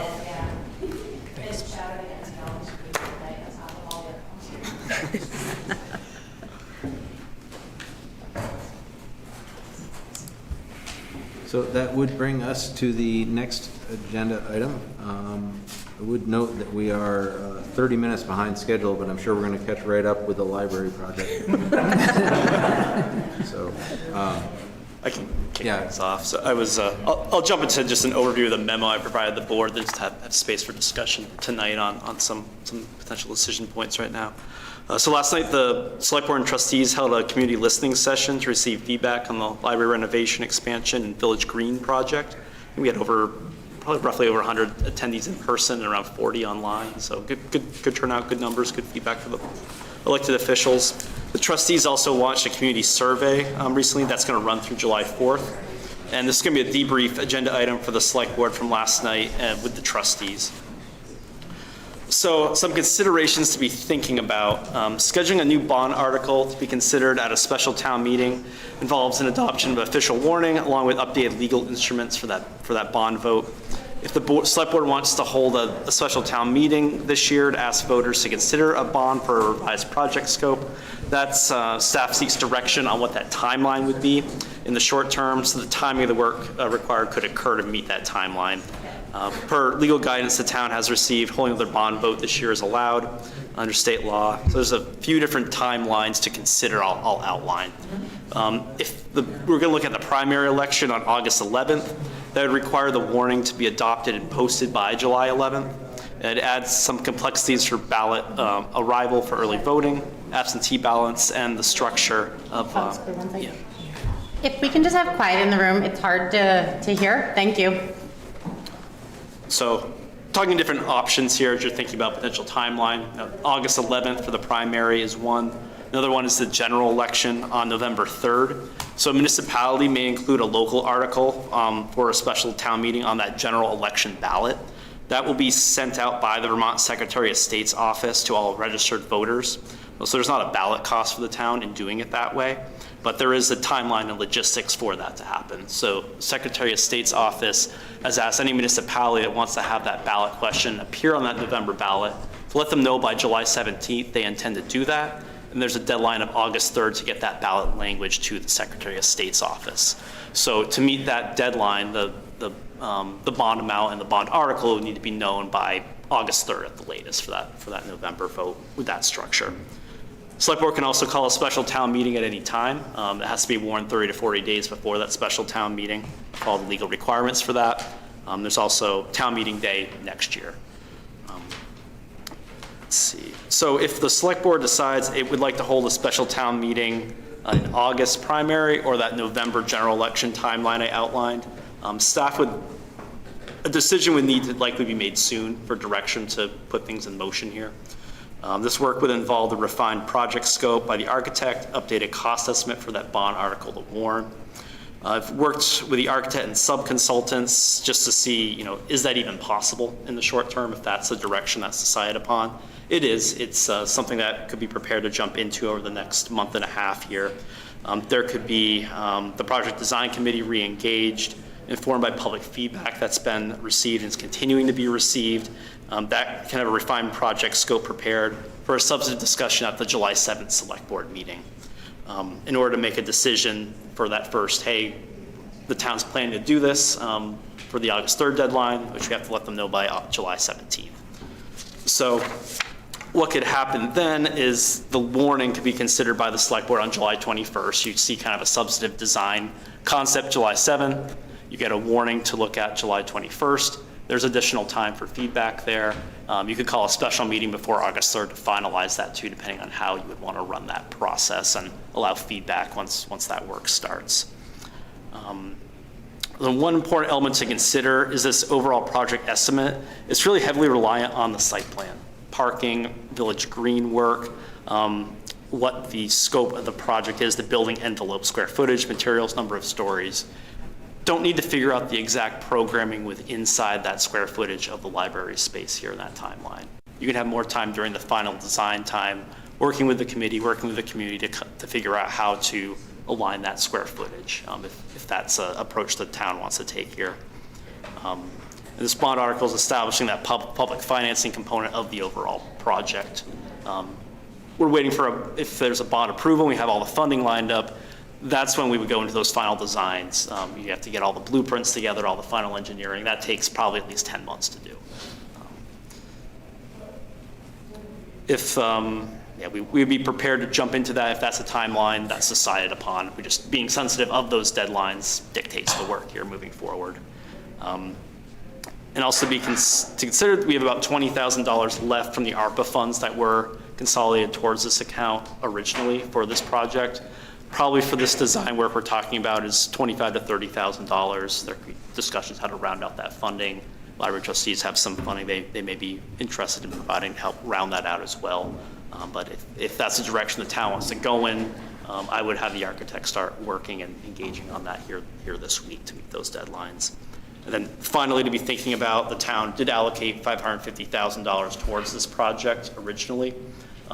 That money could be It's a question of where to go with those funds, to keep it towards the library project. Part of the discussion was using that towards the town green components. That could be still aside in a capital fund for village green improvements in the future, and kind of push that project aside. You seeded it with that money, and then that could be looked at in the future separate from this project. Talked a lot. It's your discussion time. I just want to set the table for some of the timelines to be thinking about right now.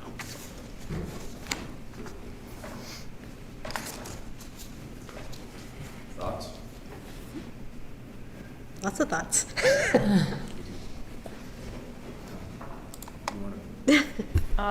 Yeah, I am Charity Clark, Chair of the Dorothy Alling Memorial Library Board of Trustees, and I also spotted 3 of my colleagues here, Carla, Barbara, and Diane. And our library director, Kevin Unrath, is also here. We are eager to move ahead for a number of reasons. My most concerning piece of this is the longer we wait, the more expensive it's going to be, and not wanting to get in a situation where we end up spending the same amount of money for less of a library. We also want to make sure that we have enough time to gather the feedback that will help refine the plan so that we know exactly what it was that was objectionable about the plan and what people want. That's why we so quickly moved into creating a survey. And we've, of course, had surveys in the past, but now with more information, we're hoping we'll get more specific feedback. Obviously, also, we had the joint hearing last night, which was really helpful in getting even more feedback. So we're focused on moving ahead. Something I just wanted to flag that I don't think Eric mentioned is we don't, as you know, to put the bond vote in front of the community, we don't need to have like the exact perfect plan ready, right? We just need to know this is the amount of money it's going to cost. So we already have a plan in place. It needs to be tweaked. It's not something that we don't have to go back to the drawing board and start from scratch. We already have the literal building bones of what we would be presenting. It would just be refined and dialed back because, and the feedback that we've gotten so far, far and away the most objectionable piece of the proposal was the price. So we already know, okay, that's going to be the primary goal is to reduce the price. So we already have what we had proposed, and we just need to kind of subtract basically and make sure that we're subtracting the best things to subtract. You had lots of thoughts. Yes, it's supposed to be discussion. And I apologize if I wasn't here 2 weeks ago, so if I'm repeating something that happened, I apologize. But when we talk about timing, I honestly think that August is not feasible. I just don't think even if you had one, we could communicate it in a way that I really want to make sure that we go as a community together for this project and not have people feeling left out. So I think November would be feasible. I am perfectly comfortable with writing the ballot article with a budget number. I mean, this is, it will be a not to exceed $9 million, my favorite number. But I know I just made that up, guys. That's my number, though. And then I agree that you could spend the rest of the summer figuring out how to fit it into a box that's that size, and then you would still have months to communicate with the community about the plan that fits in that box. So I don't have a problem with, because I know we have some real, one of the numbers, Eric, was like we have to have everything ready for the ballot like this month, even for November, right? August 3rd for the legal language. Okay, so July. Basically, to tell the Secretary of State's office, I confirmed this with the town clerk, we don't need a formal thing for July 17th. It's just, hey, plan on this coming from Williston by the August 3rd deadline. Okay, but I think we have to have the wording for the warrant, for the warning. No, only if you're looking for the August if you're talking about the August primary, okay. That's correct, but for the November vote, August 3rd is your deadline to get it on the November ballot. Okay, right. But yeah, so it could be a pretty feasible plan. I agree. You can have a sketch out, an outline of what the number is and what could fit in the box by August 3rd, and then still get it communicated in a way that feels respectful to a community that's really hurting right now.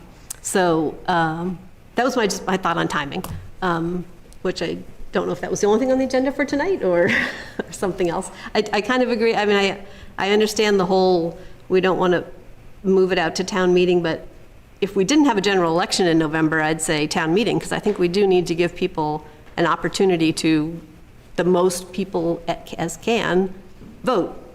But I think often we have more people in general election than we do at town meeting. So that's, I like the November election plan.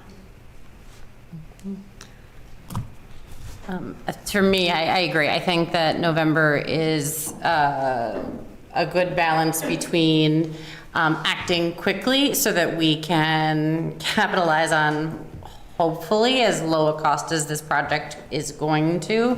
I think, again, waiting until March means that when design and RFPs go out and everything, and bidding goes out, by the time the project starts, it's almost 2 years out from when the initial bond vote was, if we wait another year. And we don't know, based on what inflation looks like right now, likelihood, if we have a $10 million project, we're not getting $10 million of what we would get today. So I understand August is not, is very quick, and I agree. I want everybody to feel like that they've been heard more than they feel they have been. But I do think it's imperative we do it in November.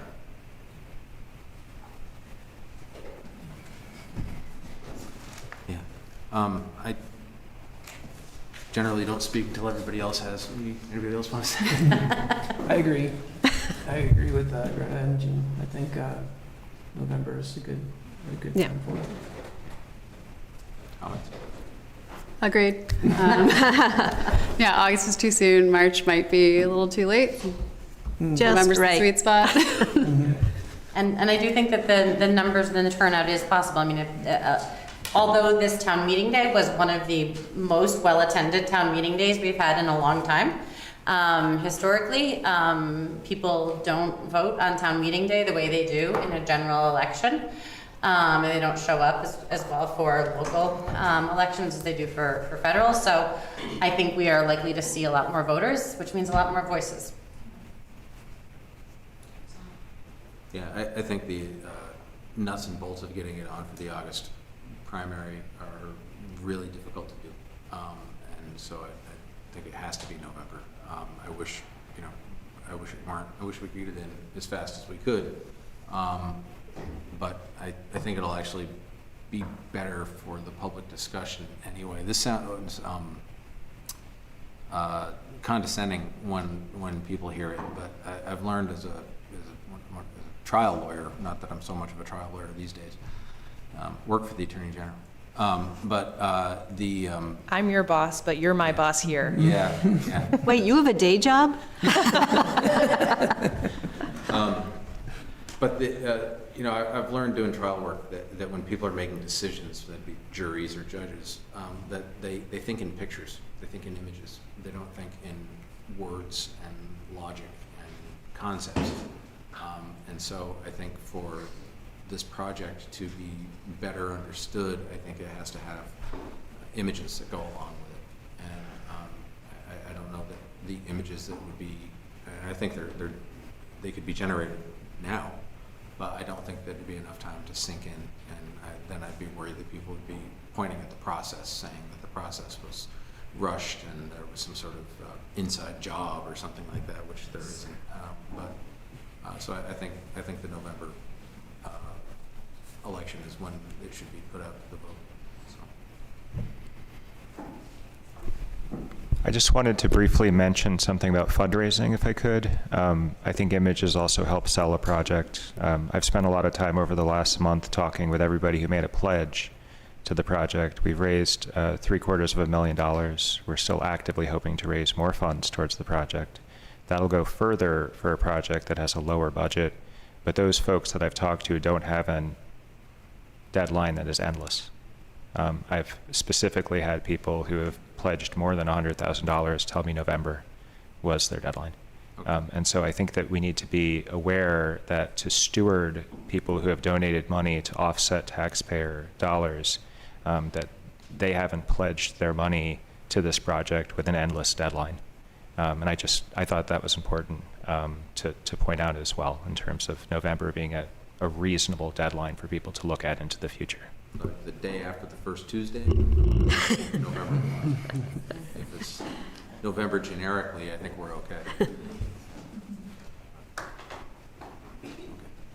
Yeah, so really, if that sounds like that's a direction from the select board to look to have it on the general election ballot. So really, the work that's going to happen for that to occur is the design committee is going to be re-engaged to start listening to the feedback that's been received. I think we would plan to work with our architects as well to start getting a good concept for a discussion on July 7th. So that's what we talked about, Kevin. Try to have that together, trying to look at being mindful of some things to look at to really bring the costs down, and have a discussion. Have the trustees have a discussion, have the select board have a discussion, and kind of see where that is. And then that allows more time in July to work from that if there's some additional back and forth public feedback on it. And then ultimately, you need to sign the warning and just have the language by August 3rd. So you have meetings on July 7th, July 21st, call a special meeting, whenever in there, if everything isn't ready for July 21st per se. You have time, you have the ability to just work within that time frame. Our professional service partners, we went over this potential timeline with them a couple of weeks ago just to make sure they had the bandwidth and the capacity. We're not their only client type of thing to do it, and they do. Also the estimator that they employ to work with, that they can do that as well. So I kept this as an option, knowing that we need to have some initial community feedback, some discussion tonight. So just to say that timeline is possible and we can hit that timeline. Regarding the community projects funds, I would propose we don't discuss that right now. Let's look at kind of, some of the redesign plans and then kind of discuss and make a decision on. Well, there's no reason, right, legal or practical, to make a decision on that yet, right? Yeah, the town green stuff. Yeah, You've designated towards the project, so you can make those. You can change that designation or keep that at any time. Yeah. So no pressure to that right now. So let's just keep that right now. Okay, so we don't need a formal motion then, as I'm understanding it, unless people disagree with me on that. Nope. But otherwise, so we're going to continue discussing, and the very, very firm goal, I'd say, take it to the bank, is that it'll be on the November ballot. So, Is there anything outside of the date we should have a discussion about, or is it too soon for you guys to talk about what you're thinking or what you've heard, or? Just turn it back on. Again, push it again. You did it right. Sorry. Yep, There you on. go. There. We have at our meeting in May, right after the vote, we had a conversation about we were kind of processing like what we heard and what we thought we might do. We were focused on the money and how we might dial back the final number of the project. We did talk about, for example, decoupling the green project and some other elements. I can't say anything like definite, in part because we wanted to make sure that we heard with more specificity from the community. And my hunch is that in the 3-year, process of the scoping study, et cetera, not all voters were engaged in that process, and this provided us with a new opportunity of now they're engaged, so we can get that more specific feedback, so we can, tweak the project so that it's appealing to a majority of voters and get their support. So we kind of need to go through the process of hearing from folks, and we're doing that with the survey and then last night's hearing, and we'll continue to find other ways to reach out to people to make sure that they have an opportunity to provide feedback. Okay, I'm gonna, for what it's worth. I was sort of intrigued after hearing this from lots of people, was like, you have a school right across the street, why do you need to duplicate services? And I think that would be an interesting conversation to explore a closer relationship for library programs in the school building, but that was just something that came up at the top of my head. We do have programming that combines programs in the school. And the Intergen program is a book club between members of the community, which some of the board trustees participate in and some of the children of the board trustees participate in.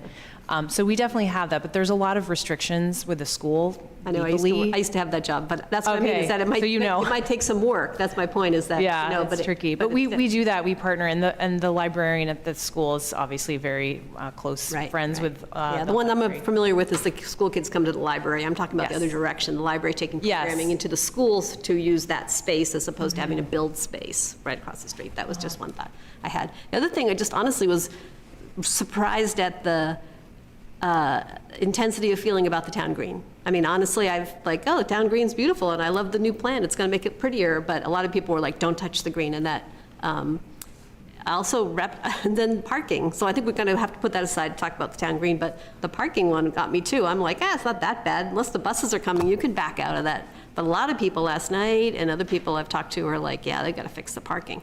But now that's going to be on the town green. So that's going to be a tricky. We had a parking drama journey ourselves, and I was the first person to say, like, I don't think we should take up town green, and we looked at all the possible options, and there were literally none. Yeah. And we're just a town of rebels because we're all illegally parking, by the way. We're the big, beautiful tree that's going to need to come down because it's about to keel over. Yeah. Those are not parking spots, and we're all just illegally parking and pretending we're not. So I do it every time I'm there because I live free. So we really need to comply with the law a little better and make sure that it's safer. Last night there was a woman who used a walker who made a very poignant testimonial about, she pleaded, please make the library accessible to me, because even the parking for folks like her involves a little bit of a rocky adventure to get to the front door. And she said her husband ends up going to the library for her, and she waits in the car, which broke my heart. And we really need to, make sure that everybody in town who is able can get into the library. Some people can't get to the library, and the bookmobile comes to them, and we're very fortunate to have the bookmobile coming to all sorts of members of the community. But we really should have that was really great feedback. Again, it's so nice to get all the feedback we're getting. Yep. I don't really understand that duplicating thing, because like the school library is closed now, so my kids. No, it's like if you're having a gentleman here, the computer class, like why aren't we having that if it's a library-sponsored program for kids after school, do we need to build them a place to have it in a library, or can we, as a town, figure out how to use the space in the school for the library program? I think there are, having worked for the school district and being liaison with the town, so I've been on both sides of the desk, I know they make it very hard because they have, same thing we deal with as a town here, is liability issues. And so, but there's no reason we can't work that out together. I think if we work at it, that's one. We are a little behind schedule, so I ask. Thank you. Yeah, thank you. Can I ask a question? If it's super quick. Yeah, 1 minute. So I just wanted to ask the library, people here, Carl, and Sherry, how many square feet is the library right now? 9,000. Is it 9? Yeah, actually, you turned the microphone off. Yep. Tap it once. Okay, You got it. Okay, so is it 9,000? 9,300 square feet. And we're thinking about adding 2 more thousand? Or adding 11 more thousand, okay. Okay. We were adding 11. Okay, so this is what I was watching the news last night, and over in Plattsburgh, Chittenden County, they have a problem with daycares. They're building a brand-new daycare from ground up, all these safety features, windows, heating, ventilating, water, and everything. They're building a brand-new daycare, 11,000 square feet for $4.9 million. How can we have our library be 14 million? I just don't get it. Is that a municipal Well, building? actually, no, I don't want to, I'm going to treat that as a rhetorical question, because you're talking about the cost of the project, and we're only here to talk about the deadline. Okay.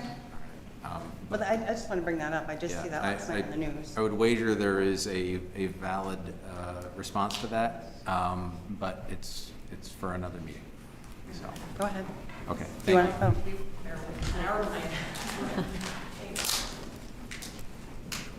Okay, so we are going to move on to the next agenda item, which is the development bylaw amendment. So is Matt coming? Emily's going to join us. I'm just texting her to come Feel over free from to Planning stay and Commission. participate in all of the discussions.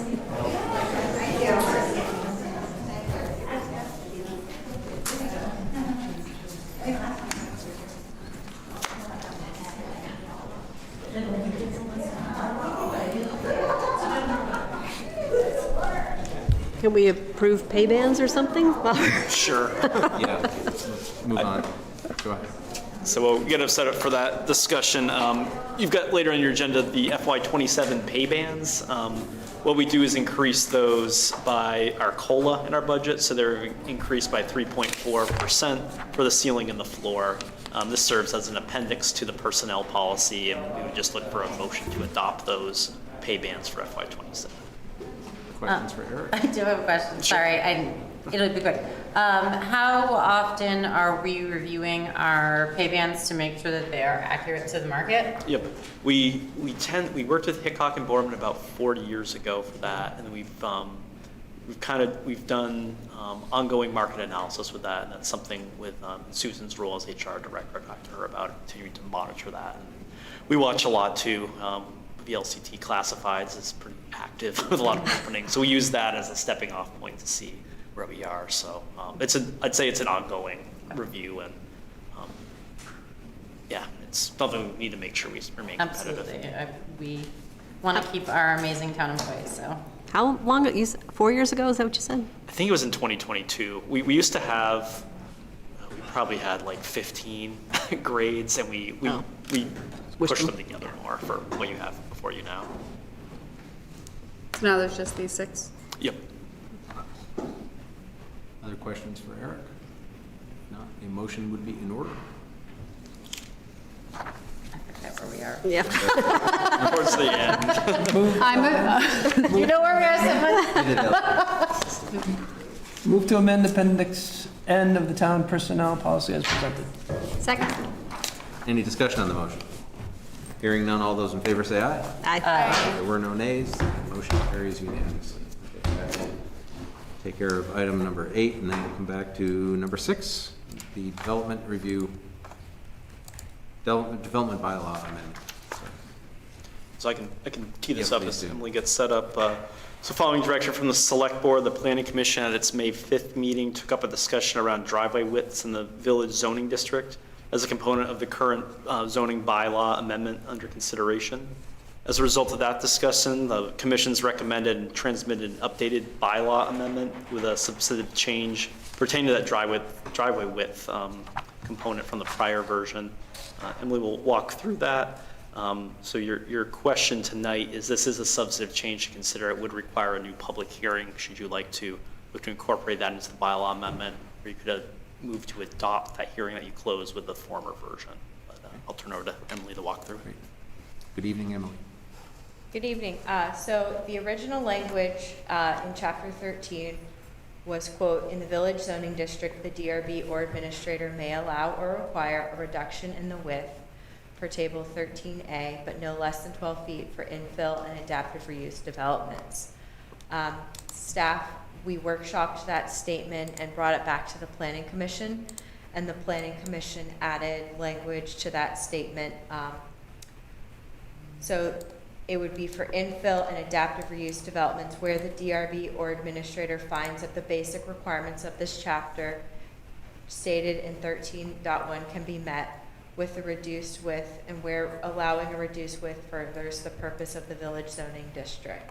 So what that would mean is places, the goal of access is safe, adequate access. So if a property is a little bit trickier in terms of its steepness, maybe its site distances on a curvy road, that the DRB or administrator has some more authority to consider the context of where the development is going, and then the goals of the village zoning district. So a lot of goals around housing development and supporting housing, so there would be some flexibility there. It still keeps it quite restrictive in that it can't be narrower than 12 feet, which is the existing minimum standard, and has that flexibility. Questions for Emily?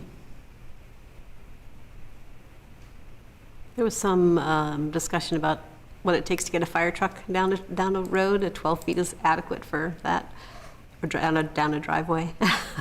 Yeah, that's a good point. So there's the requirement that on either side of the driveway, there be 4 feet clear. That standard is staying the same, and we're not proposing to change it. So 12 feet of gravel or pavement, and then 4 feet clear beyond that, so that there's adequate space. 2 feet on either side or 4 feet on? 4 feet on each side. On each side. Yep. So the issue for us tonight is whether to set this for a public hearing.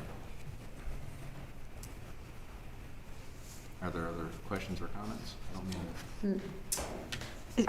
Just remind me who you took us back to the conversation with the DRB. Well, I forget who planning. Yeah, the Planning Commission. Okay. And they were in support of the bylaw amendment to provide that flexibility. Okay. Thank you. With the language as drafted. Right. It's an amendment to the prior amendment that's been under consideration. Yes. Local government at its best. It's like the library, though. Yes means no, no means yes. So, okay. I'm gonna do it. Okay, yeah. I'm gonna move to warn a new public hearing. I'm proposing. I'm sorry. Oh, sorry. Comment. Briefly? So there have been 4 meetings. I guess actually we can go back there, yeah. I'm sorry, can you identify yourself? Yes, I'm Matthew Parisi. I'm the owner of 7997 Williston Road. So there, as you guys well know, there have been 4 meetings regarding this issue, including tonight, and the last one being the Planning Commission meeting. So there's been 3 public hearings already. I was under the impression that essentially going back to the Planning Commission, they make their recommendations. People could actually show up there if they did not like these amendments, and then come back here, and if they still didn't like it, they could discuss it. So I'm surprised that we have to have potentially another public meeting on that. Opposition to these updates are really not related to these changes, but related to my specific planned unit development. The one other person speaking today probably is a neighbor of mine who does not want this development to move forward. The Home Act, including Act 47 and 181, although 181 has been flawed in some areas, were passed specifically to combat NIMBY gerrymandering of town and city lots, specifically to the character of the area. Current regulations allow for 12 feet, is that correct? They allow for 12 feet, a 12-foot driveway, shared driveway with 4 foot of cleared space on either side. The amended changes, not the ones before you tonight, required a minimum of a 20-foot width driveway with 4 feet of clear space on either side. When that land was subdivided originally, I was given a 25-foot right-of-way. This project was started before there was any knowledge that there might be changes to this driveway width. We have a 25-foot right-of-way, so we could still do a 20-foot wide driveway, which would be plenty for 2 lanes of traffic and 2 feet on either side. Yeah, I guess my perspective here is that this doesn't really warrant another public hearing because we've had 4 already, including tonight, and people could have showed up to the Planning Commission meeting if, The difficulty is that the law requires it. There's nothing we can do. We have to have a hearing. There's no choice. Great. Next time I know. It's not us. It's not the select board. It's the legislature's passed this law many years ago, and it says we have to have a hearing, so we have to have a hearing. Okay. So it's good to know. Yeah. So this couldn't be decided tonight one way or the other anyway. So. Do we have a motion? There was It was halfway through. I'll move to warn a new public hearing on proposed amendments to the Unified Development Bylaw with substantive changes as transmitted by the Planning Commission to the Select Board. Is there a second? Second. Any discussion on the motion? All those in favor say aye. Aye. Aye. There are no nays, the motion carries, and we will set a public hearing. So, I'll leave that to you, Eric. Yeah, probably July 21st. We have to warn it in the paper 15 days before the paper next week, so.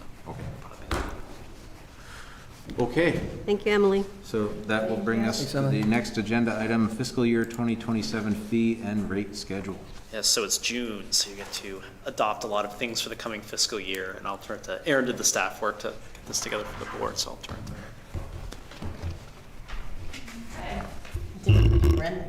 Surprise guest. I know every time I'm here to present, I always try to get extra work in.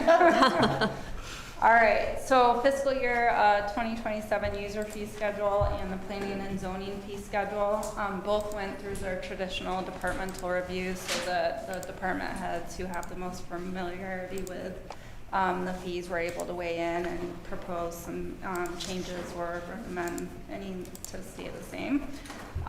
So summarizing this year's proposal, you did already review and approve the water, sewer, and stormwater rates at the June 2nd meeting, but those are included. Public Works is proposing increases to the 3 utility right-of-way fees based on rising administrative and processing costs, material costs, and then life cycle impacts that utility cuts have on the roadway infrastructure. Fire Chief Aaron Collette is recommending that non-EMS related fees remain unchanged. However, for EMS transport rates, he reviewed those with the department's billing agent, and they collaborated on regional information and then made some recommended increases as highlighted in red. And then for select board fees, you don't have many, and Police Chief Patrick Foley, he is recommending an increase to the towing fee from $175 to $200. That's due to a lot of towing companies not willing to take the work, so we're hoping that that increase will entice them to be a little bit more responsive. Senior Planner Melinda Scott reviewed the EV charging rate and recommends a very slight increase, which is tied to Green Mountain Power's rate and some other standard fees associated with that. Even with that small increase, it's very comparable to charging rates in the area. And then, as previewed at your June 2nd meeting, Planning and Zoning Director Matt Boulanger proposed raising the administrative permit fee from $6 to $7 per thousand of estimated construction cost, and then also proposes raising the maximum permit fee cap from $40,000 to $50,000. And then the slight adjustment to the transportation impact fee is just based on a standard formula that he uses year to year.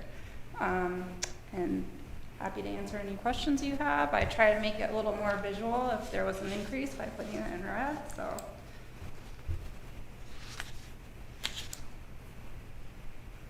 Questions from the board?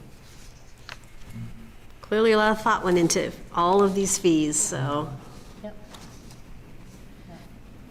I trust our staff and our department heads and so forth to know the kind of going rates for these things and knowing what, makes sense for our town. So, yeah, thank you to everybody who participated. If there are no further questions or comments, there is a proposed motion. I move to adopt fiscal year 2027 fee and rate schedule and permit fees as transmitted. Is there a second? Second. Any discussion on it? All those in favor say aye. Aye. Aye. There are no nays, the motion carries, and it is adopted. Excellent, thank you. Thanks, Aaron. Thank you. So that would bring us up to manager's report. Yeah, so there's a couple things. We've got the April finance report that Shirley prepared. Shirley's here if there's any questions from the board. We also have this is an annual thing, you get the internal financial controls checklist. Our treasurer prepares, that's in your packet as well. You just have to receive it, I guess the procedure here. so.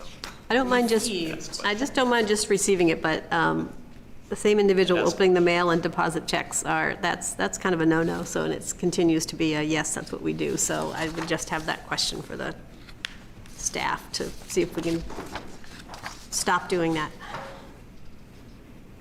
The fourth one down, does the same individual open the mail and deposit checks? That's just a big fraud thing, so. We'll follow up. Thank you.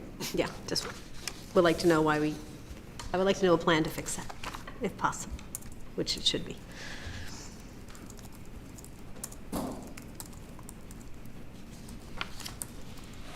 So are there any questions for Shirley for the finance report?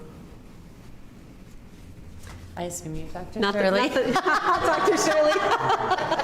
Shirley and I will talk. It's a very good report. I know a lot of work goes into it, and I'm very happy to be getting them, so it's, but I won't, at 9 o'clock at night. Ted will kill me if I dive in, so. No, I'm just kidding. Nothing important, it's all curiosity. You don't even have your binder tonight, so. I know, I'm totally a mess here with my binder.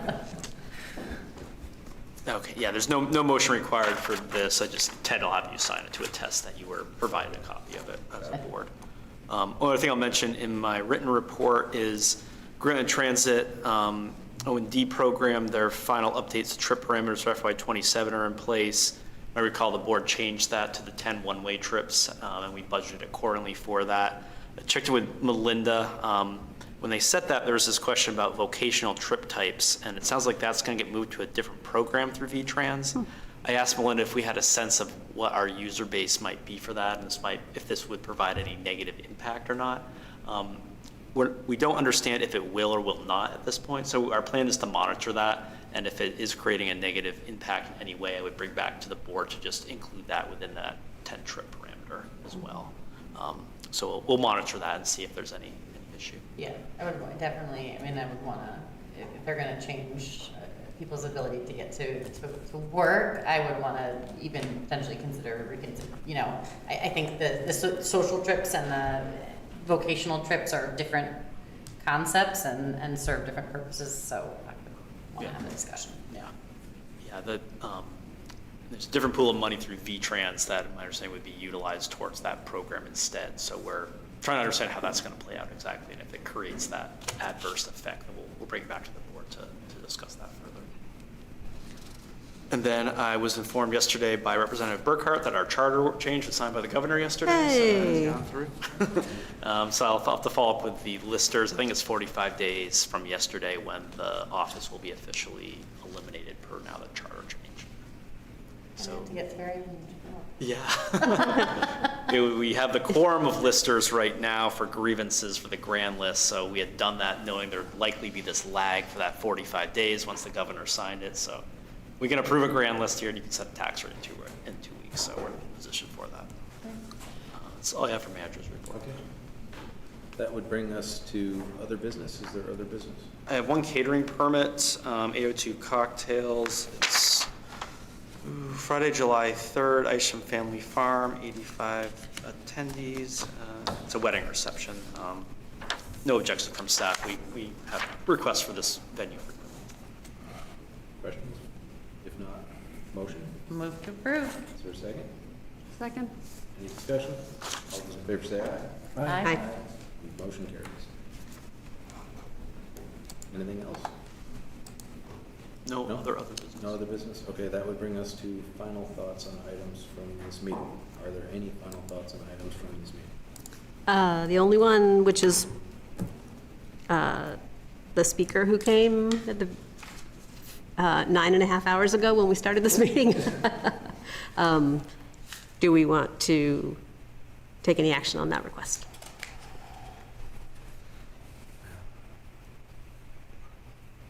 If I understand correctly, the request is to make a request of DHS to tell us what they're doing in the building, which I don't think we have any legal right to know, to need to know, but I think the request is to ask in order to get a non-answer out of them, which I'm okay with that. I think we could absolutely ask them to attend a select board meeting and talk about DHS and ICE activity in town and their operations. And I mean, if they chose not to attend, which they won't, we can't compel them, but we will have asked the question. The only hesitancy I have about things like this is that it's, you know, if it's symbolic. It really is. There's no, if they show up and they say, yeah, let's tell you exactly what we're doing, there's nothing we can do about it. So, you know, the select board runs the town. Right. We don't have any authority over that, and this is why we generally don't have things that are symbolic or, you know, things that are just, you know, I mean, I think with the resolution, I think you know, said it then, and I hate to have to re-say it because, but it is, you know, we are in unprecedented times, and the, you know, we are seeing actions taken by federal agencies that are unprecedented, and so although it would be symbolic, I do think that we all have to take, you know, it is important for local governments and for local folks to take, you know, whatever steps we can take. And so, you know, this is a small action we can do. And if they do come and they talk about their operations and say, hey, you know, we're dealing with trout smuggling across the Canadian border, great, okay, that's what you're doing, and now we know that, and the public knows that. Yeah. But transparency and asking for transparency, I think is, you know. I guess. I mean, I gotta tell you, I mean, I obviously will, it's the consensus of the board, so Eric, if you can reach out to these people somehow and see if we can and make an invitation to them. But the difficult, I mean, I live with this issue where my daughters are Chinese, and they are wondering if they should carry their passports around so that if and when they get pulled over, they can prove that they're Americans. I live with this issue. I don't like what's going on, to say the least, to be diplomatic about it. But again, we are the Williston Selectboard. We run the town municipal government of Williston. And when we start getting involved with this, you know, there are a million things that we could get involved in. I have very strong opinions about what's going on in the Middle East. I have very strong opinions about what's going on in the Ukraine. I have very strong opinions of what's going on with social justice in the United States. But I don't know that the town resources, even the select board time, is something that I feel strongly about, that we should expend it for those kinds of things. That being said, you know, Eric, let's get together and see if we can get a invitation to these people to come and talk to us. And I just want to be clear on the specific ask. The comments tonight were related to the facility lease space in Maple Tree Place and Harvest Lane, different from other facilities that have been discussed in town. Is it a blanket request for every facility in town or specific facility? I think every facility. I town. don't think it should be specific to those two, all operations in town. So any lease space by the Department of Homeland Security in Williston to understand what the scope of federal work is within that facility? Is that, Yep. Okay. Just want to make sure I understand. No, what the thank you request for is. clarifying. Yeah. Okay. Any other final thoughts? If not, there is an anticipated executive.